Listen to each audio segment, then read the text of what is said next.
Well, yeah, I did. And once again, we have to decide which problems we want to solve. Mm-hmm. Well, here's a question for you. Why change anything in your environment? Why change anything? And where's that feeling of being better? Where's that? Mm-hmm. So what are you really trying to do? You're Mm-hmm. manipulating the world around about you to change the world inside of you. Mm-hmm. But you can change the world inside of you without manipulating the world around about you. Mm-hmm. We all do that, right? We all do that. Why do we reorganize things? To make ourselves feel better. But the reorganization is on the outside, but the feeling is on the inside.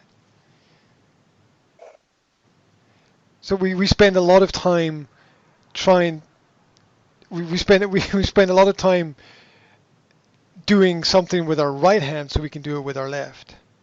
It's like you could make that change directly internally,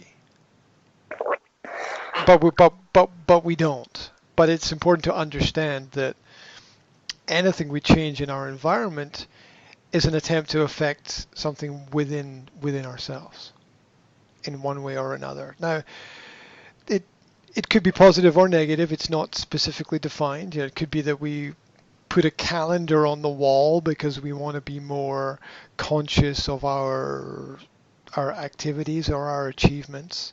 Um, it could be that we just move things around, but what's the point? Because then we'll get uncomfortable after a while and move them back around around again. Yeah, and Mm. that's part of the illusion of progress, where we reorganize but nothing really changes. If we constantly reorganize the same objects,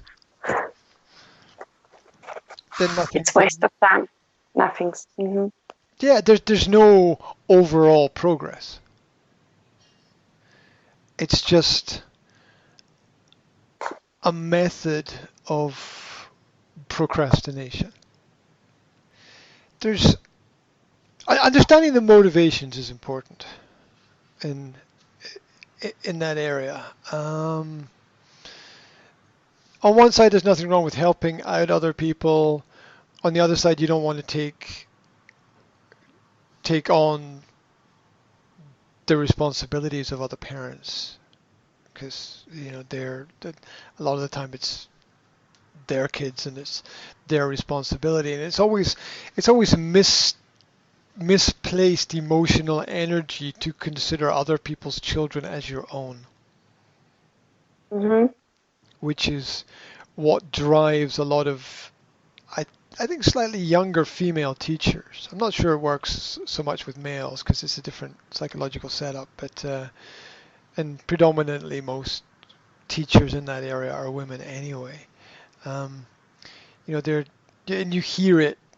I've heard it like 1,000 times in my life. Well, all the children are my children, really, and the truth is that none of the children are your children, really. So, um, so we have to be careful about where we're placing our energy, because you have responsibilities, but not parental responsibilities. You have employment-based responsibilities, and that's different because um, parents don't get paid and shouldn't get paid for the act of being a parent. It's something you do out of a mixture of love and necessity. The moment you pay someone to do something like that, love is very hard to find. It would be like loving a prostitute, right? Mm-hmm. If you see, we Mm-hmm. understand it in terms of prostitution, it would be funny. But then we look at it in terms of parenting, and then suddenly it seems okay, but it's not.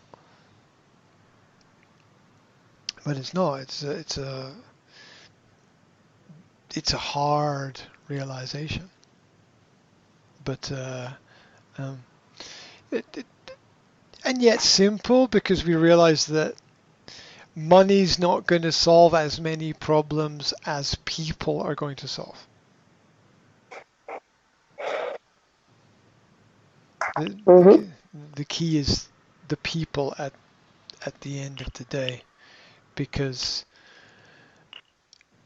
money will drive people in certain directions and does influence a certain level of control. But there are higher levels. Once again, back to levels. There's higher levels of thinking. Um, so once again, it's the problems that you decide that you are prepared and happy to live with, which is about values. And that's where very often a lot of conflicts between parents and children come in, where you're not in conflict emotionally with parents, but you're in conflict in terms of values, where the parents will value something in a certain, Different yeah, and yeah, absolutely, absolutely. And it's not so much a right or wrong, it's a decision about how you're prepared to live your life. Because I see that with my own relationship with my parents, where they have the things that they value are absolutely not important to me. mm, And I don't mean it to have a negative effect on things, but it does, because you choose your friends by the values that they have, right? Yeah, and that's a hard understanding, because there there's no compromise in terms of values. It's like you can't mhm, compromise your morality. You can't. So you can't really because your values are built upon your moral principles, and you can't compromise that in any way, because that's to go against who you are. And so there's, unless people just respect and understand the different values and not push too hard for them to change, because th- th- those are impossibilities. Changing the mm, core character of people. Um, Confrontation is usually a result of a lack of respect, mhm, right? Basically, in essence, we don't have conflict between us because of the level of esteem and respect that exists.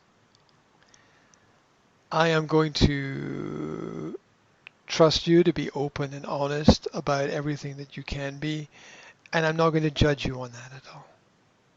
mhm, And you're going to trust me to have a certain level of knowledge and information about a certain amount of things, and you're not going to judge me too much on that at all. Of course, that we will make certain decisions, but we're not going to force each other to change who we are. And uh, and conflict, in essence, comes from that the wish for another person's values to be closer to our own. mm. But that comes from us, not from them. Yes. Mm, Yeah, and it's the ability to agree to disagree. It's simply said, but it's so hard to do. Yeah, because if human ego wants to push us to win at everything, but we don't need to win at everything. But we can still negotiate to improve the quality of things, and we can still search for win-win situations.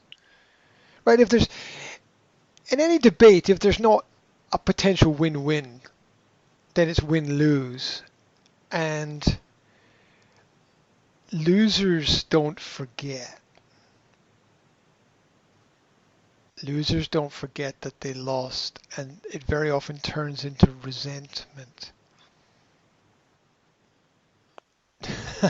Can you try harder to be who you are? mm, What happens then? mhm. Force creates resistance. And then you resent yourself when you become angry with yourself. And then you take that out on other people. There's not one single time in my life that I've been angry with somebody that I wasn't angry with myself at the same time. And now maybe certain levels of anger keep us alive. Maybe certain levels of anger are justified. But the realization that there's as much anger in me with me. Than with others. Yeah.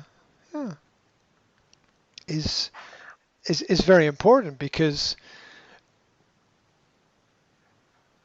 loss is difficult to deal with. It's very often as much how you handle loss that makes you who you are as how you handle victory. And usually most of us are better handling loss because we have more experience of losing than winning. However, in relationships, it has to be win-win. Because of the domino effect of because the domino effect of losing. If your partner loses, you lose. You understand that, right? If your partner loses, you lose. So you never ever try to be better than your partner. Only ever try to be better than yourself. And likewise, if you lose, your partner loses. There's no gain in the relationship if you lose. Because you will just seek to equal the score at some point further down the road. Because that's who we are as people. Right? What happens when the team loses a goal and they're 0-1? Well, they try to fight back harder to make it 1-1, right? It's psychologically who we are in the game of life. And so if we start losing, we just create more resistance.